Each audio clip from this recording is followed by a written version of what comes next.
There are many vehicles to buy in RoadCraft, but which vehicles help you the most in this game? I'm here to answer that question. So in this video, I'm gonna show you 9 trucks to buy early in RoadCraft plus 2 bonus ones at the end of the video. So once you buy all the trucks in this video, you're going to have like the best fleet to get everything done in RoadCraft. After that, you can buy any truck that you want because you're going to make so much money. The first truck that you're going to buy is Mule T1 Cargo Crane Truck. This is the most useful truck in the game and you can buy this truck very early in RoadCraft. There is a good reason why this truck is the most useful truck in the game, not because it's the most capable one or the most stable truck. It is the only truck in the game that has a cargo bed plus a cable crane at the same time. Only 2 vehicles in this game have a cargo bed and a crane, and this is the only one with a cargo bed and a cable crane, and this combo is incredibly useful in this game. So without any doubt, this truck should be the first truck that you're going to buy, but there is one thing I need to mention. At some point, you feel like you need more Mule T1s. If at any point you felt like you need another Mule T1, just don't think about it.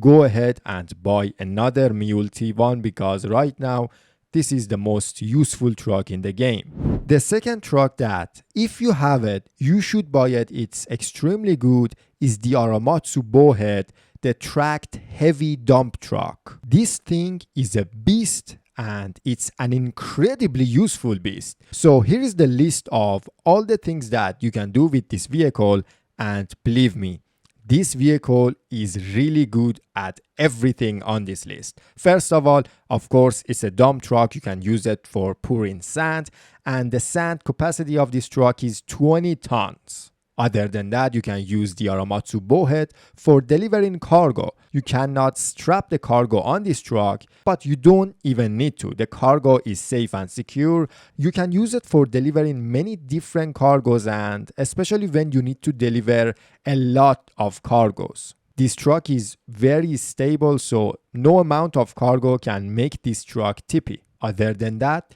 this vehicle is extremely good at getting rid of stumps and trees. All you need to do is to drive into stumps or trees and you will immediately get rid of them. So you don't need something like the stump mulcher to get rid of the stumps. Aramatsu Bowhead is more than capable of getting rid of the stumps in RoadCraft. And one last thing, if one of your trucks is stuck somewhere or you want to push the AI trucks, the Aramatsu Bowhead is really good at that. So the Aramatsu Bowhead is a bit expensive to buy early in the game, but it definitely worth it. If you don't have the Aramatsu, you can go ahead and buy the restored variant of Taiga 6455B. It's a decent dump truck and dump trucks are very useful in this game, so it's better to go for the restored variant. The third truck you're going to buy is Step Pike Light Vehicle Transporter Restored Variant. You are going to unlock a rusty variant of this truck incredibly early in the game. It's a very useful truck, and because it's very useful and unique, it's better to go for the restored variant. It is slightly better than the rusty variant, but for a truck that you're going to use a lot, even that small gap between the rusty variant and the restored variant is really worth the money. This truck is very useful because you can use it for transporting other vehicles, especially the roller and the asphalt paver because they are very slow. And also it's the only truck with a winch, and that winch is very useful. Other than that, you can use this truck for delivering cargo too. The next vehicle is Kranenwerk L34 Dozer Restored Variant. This vehicle is incredible and extremely useful, so this is one of those vehicles that you just have to go for the restored variant very early in the game. Because of how much you use this vehicle, that restored variant is going to help you a lot. Not only the vehicle is going to be faster and better at pushing other things like rocks or containers or even vehicles, the speed of using that blade is going to be faster too with the restored variant. So this is one of the good restored variants that you should buy. And here is all the things that you can do with the Dozer. Of course, you can use it for flattening the sand or getting rid of the asphalt. You can use it for clearing an area from debris like containers, pipes, or concrete, barrels, things like that. You can push different things with this vehicle, and you can even use it for putting a vehicle back on its wheels. So as you can see, it's just very useful, this Kronenwerk L34 Dozer.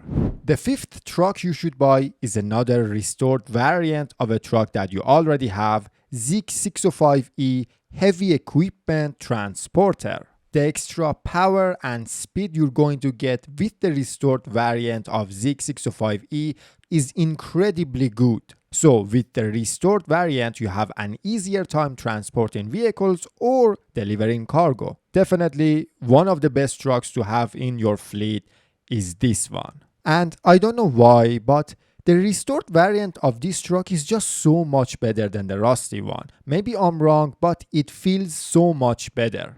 Now for the next vehicle, the Kronenwerk L34 Log Forwarder. Now, log forwarders in this game are actually way more useful than what you think. And the Kronenwerk L34, in my opinion, is the best log forwarder. The turning radius is very good, it has good stability, the crane is really good, so I think overall this is the best log forwarder in the game right now. And keep in mind, you don't need to use a log forwarder just for logging or picking up logs. You can actually use them for many different things, including delivering cargo. And with that crane, you don't need to just pick up logs. Something like steel beams, you can easily pick them up.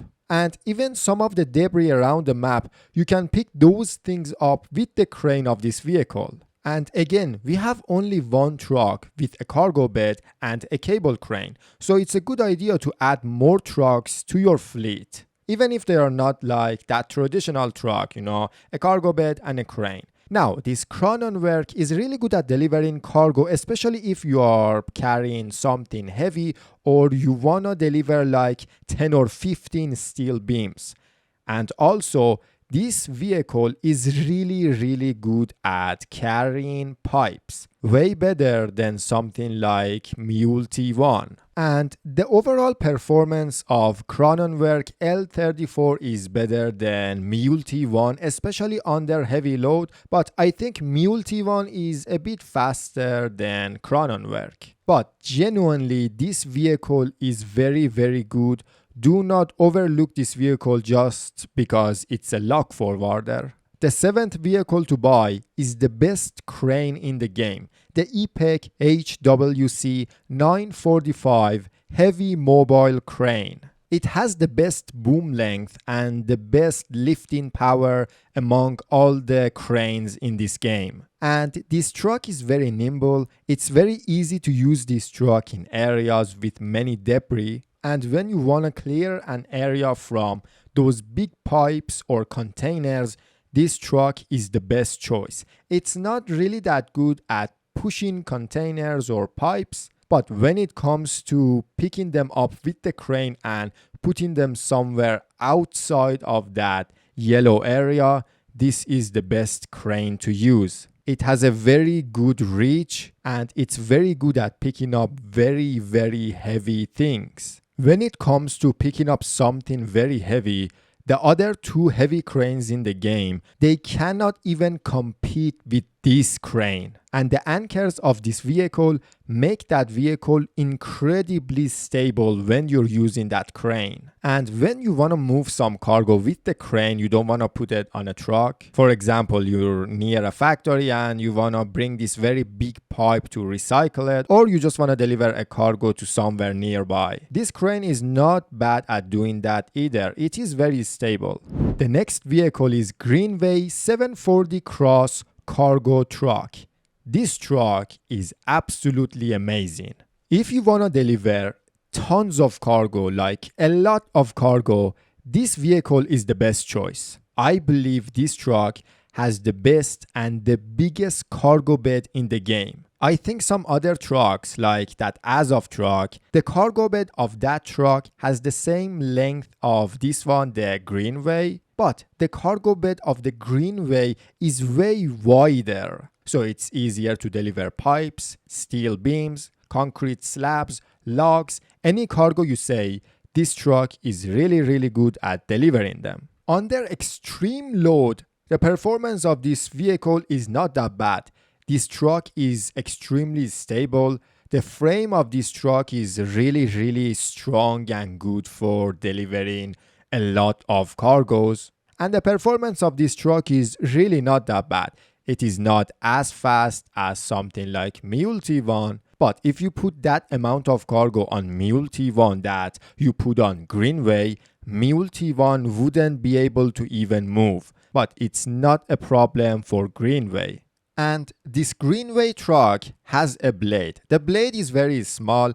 It's not that useful. There are times when you can use that blade to push some rocks off the road or push some containers out of your way. Sometimes it's actually useful. But the good thing is, this blade is not going to be annoying at all. It's not going to hit the ground or anything like that. So with this truck, you have a blade too, which is not bad. So if you want to deliver tons of cargo or you want to deliver something heavy, the Greenway is a very good choice. But one downside of this truck doesn't have a crane.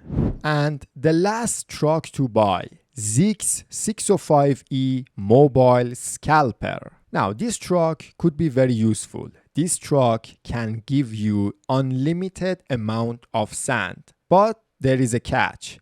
This truck has to be on a sand surface in order to give you that unlimited amount of sand. So you cannot use it anywhere you want. I don't know, is there a way that people have found to fool this system so you can have like unlimited amount of sand anywhere on the map, even if you're not on a sand surface? But for now, if you want to use this mobile quarry and have access to that sand, you need to be on a sand surface. The reason why it's last on this list is because it's a good vehicle. It could be very useful, especially for people who want to build roads a lot. But you can't really use it that easily in most of the early maps. Because in so many of those early maps, you can't really find a sand surface that easily. So it's not a bad vehicle to have, but I think it's a situational vehicle. Now for the two bonus vehicles that I'm going to recommend. The reason why they are not on this list and they are a bonus is because they are good. It's a good decision to buy these vehicles, but it's kind of like they don't give you a big advantage.